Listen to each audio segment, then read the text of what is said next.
Doping ban impacts Sinner as little as possible. Broady, the Italian, accepted an immediate 3-month ban from the World Anti-Doping Agency, Wada, on Saturday after reaching a settlement over his 2 positive drug tests last year.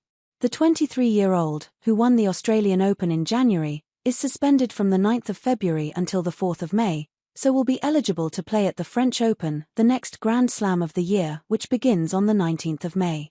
I do think a lot has been put into when the ban would take place, to impact Janko's career as little as possible, Broady told BBC Sport. The ban ends the day before the Rome Masters, which is the biggest tournament in his home country and the perfect preparation for him to then go and play the French Open. I don't think he loses any ranking, points or his number 1 spot either, so it's an interesting ban. I was speaking to some people earlier and they said it's kind of like a Premier League footballer being banned over the summer. It's a difficult one. Sinner was cleared of any wrongdoing by an independent panel after testing positive for the banned substance clostebol in March. Wada had been seeking a ban of up to 2 years, having launched an appeal to the Court of Arbitration for Sport, CAS, following the 2024 decision by the International Tennis Integrity Agency, ITIA, not to suspend Sinner. However, it reached a deal after accepting the player was inadvertently contaminated by a banned substance and did not intend to cheat. World number 766 Broady said he was a little bit upset at the verdict, adding that it doesn't seem like there's much being lost from this ban. It does appear to be favoritism towards the better players on the tour, Broady added. I wouldn't say that he's done it on purpose, but if that had happened to another player, would we be treated the same way? Would we be afforded the same sort of dignity? Broady is the latest player to question Sinner's ability to navigate the system by employing a high-powered legal team. This is how the system is supposed to work, but obviously he has a multi-million-pound lawyer team to exploit that and to make the system work correctly, whereas the rest of us don't, Broady said. In tennis, we're all sort of self-employed and a lot of us don't make millions of pounds a year to be able to fight this sort of stuff.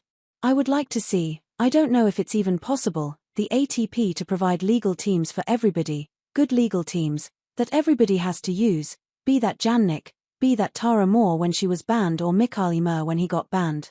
Everybody has the same legal team, money shouldn't come into it. Britain's Moore was suspended under anti-doping rules in June 2022 but had that ban overturned in December 2023. Sweden's Ymer was banned for 18 months because of an anti-doping rule violation. I don't like how the finances have maybe affected the outcome of this compared to other cases, Broady added. Daniil Medvedev, who won the US Open in 2021, said it's a bad sign if other players are not afforded the chance to have strong legal representation. The Professional Tennis Players Association, PTPA, has launched a new scheme to help players facing allegations of doping or corruption to access pro bono legal support in an attempt to ensure access to world-class legal expertise regardless of a player's financial standing and personal resources. Novak Djokovic believes now is the time to make changes to an unfair anti-doping system. A majority of the players don't feel that it's fair. A majority of the players feel like there is favoritism happening. It appears that you can almost affect the outcome if you are a top player, if you have access to the top lawyers, Djokovic said at the Qatar Open in Doha. Right now it's a ripe time for us to really address the system, because the system and the structure obviously doesn't work. For anti-doping, it's obvious. The problem is that right now there is a lack of trust generally from the tennis players, both male and female, towards WADA and ITIA, and the whole process. I hope that in the next period of the near future that the governing bodies are going to come together, of our tours and the tennis ecosystem, and try to find a more effective way to deal with these processes.